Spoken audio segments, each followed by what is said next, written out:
So we are creating this custom-made wig on an industrial sewing machine. This is my first wig made on the machine, so let's just jump right into it. We're starting off with this size 20-inch block head, and I'll be using an extra small wig cap just so that it can snugly fit on this head. Getting the right size cap is crucial as it leaves no loose or free space and the fit is immaculate. Now for the hair, I'm using a 22-inch 4x4 body wave transparent lace closure. I got it off of Amazon, and I'll be pairing it with a 24, 26, 28-inch body wave bundle from Temu. This is a practice wig, so I did not want to spend a lot of money on the hair itself. Being that I want to use all of the bundles, I'm going to use my Singer Tradition machine to double stitch all of the bundles together. I'm using this open toe presser foot that will allow me to see both of the tracks and ensure that they are both getting stitched together. I do this with all three bundles only because we're working with an extra small head size, and all of the bundles I would like for them to fit onto the actual wig. So we're making a deep side part lace closure wig. That's why I am placing it to the very far left side. I am going to use some hair grippers, and they're vital as they keep the hair out of the way as I hand sew the closure down onto the cap. Some wig makers do closure last. I like to do it first because once I'm off the machine, I am done. I don't have to go and put this wig cap back onto the mannequin head unless it's to style the entire wig. So yeah, that's just one step that I just like to complete first. Pop up on your phone like I'm outside in an AMG, right outside PT, two-turn baby girl, you know me. Who am I? All the niggas ground. And once we finish that step, we move on to what's next, and that is going to be the guidelines. Some people use chalk. I prefer to just stick to what I know that works best for me, which is the metallic Sharpie. I do like the chalk because it does wash out when you wash the unit, so your customers or clients, they do not have to see the guidelines that you use. I'm using the industrial machine, but I'm still doing guidelines as if I'm using my domestic Singer Tradition machine. When you're using a straight stitch, it's better if you use guidelines that are closer than 1 inch apart. I would suggest doing half an inch apart if you're using a straight stitch versus what I'm doing here.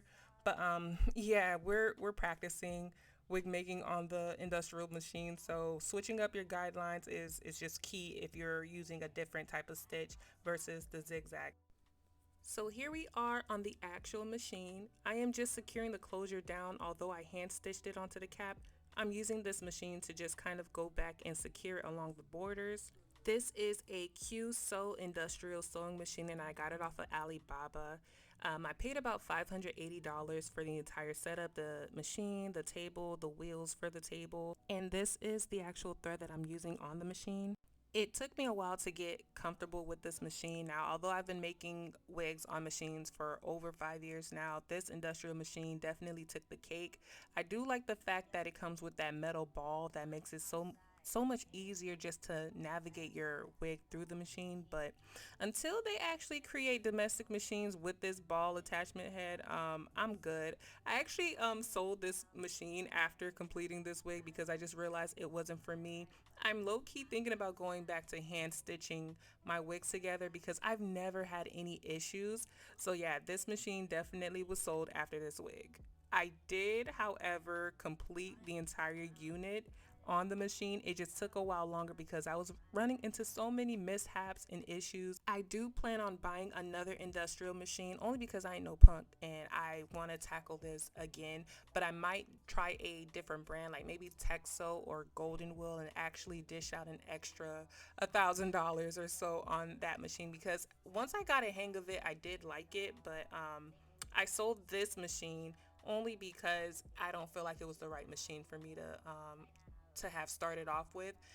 It was just so many issues, but here I am just bleaching the knots on the closure just so that I can start the customization and styling of this wig. I did use 40 volume developer with bleach just so that I could have the highest lift.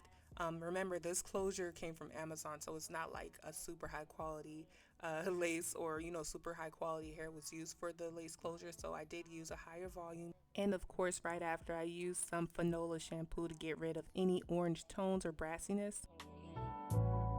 Yeah. Heart still on traveling, baby. Two-turn, baby girl, you know me. I was pulling up.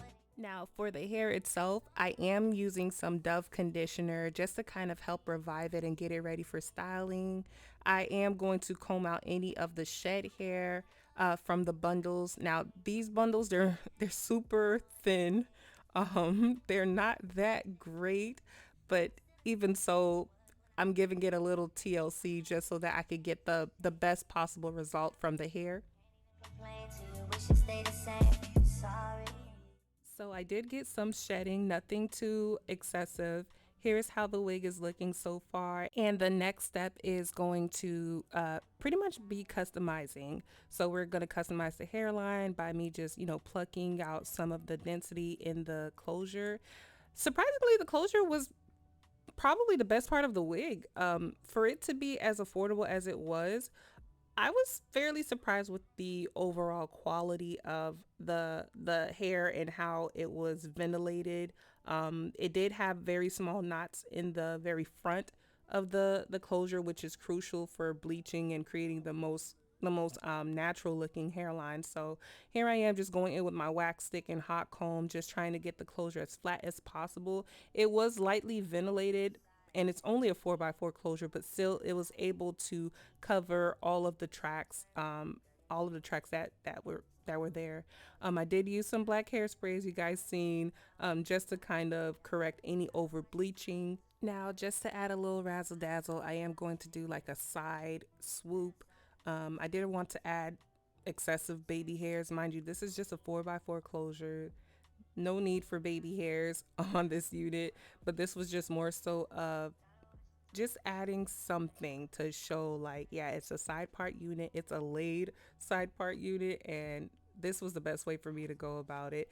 So I'm not going to go crazy. I'm just adding one side swoop on this side of the closure just to make it look well put together, and it just looks so good. So now I'm just going to add in my headband to keep the hairline put together while I go ahead and add like a little bit of face framing layers on each side of the wig. I am going to use a wand curler. I believe it's going to be a 1/2 inch wand curler. I wanted the smallest wand to create the tightest curl pattern because this is body wave hair. I like to curl it or straighten it, and I wanted some tight curls that would last in the unit. So going smaller with the barrel created tighter curls that lasted a lot longer in this hair. Two-turn, baby girl, you know me. Yeah. Getting a good hairspray as well is another thing that will help the curls last a lot longer. I believe I used Tresemme. Um, I believe it was a Tresemme hairspray that I used to help the curls last longer, but I'm not going to keep them curled so tightly. I did go in with a wide tooth comb to comb out the curls, and they looked so good. I just can't get over how well this unit came out. And I did want to show you guys, the finished result, how it looks all done up and put together. It looks so nice. Like, you don't need a frontal to achieve like a deep side part. It all depends on how the closure is placed so that you could get that nice frontal effect without the hassle. This was the perfect wig to make for practice. I don't recommend getting your hair to actually wear from Temu, as those bundles are not of quality. Now, being that this wig was made for a super small head, I wasn't able to put it on myself so that I could model the unit for you all, but my niece, Nevaeh, this is her head size, so she was actually able to throw this wig on so that I could see it on a real person and how it would look. Those ends are atrocious. We did go in and clip them. I hope that you all enjoyed this video. I'll have all the information down below in the description for you all, and I'll see you guys in the next video. Bye.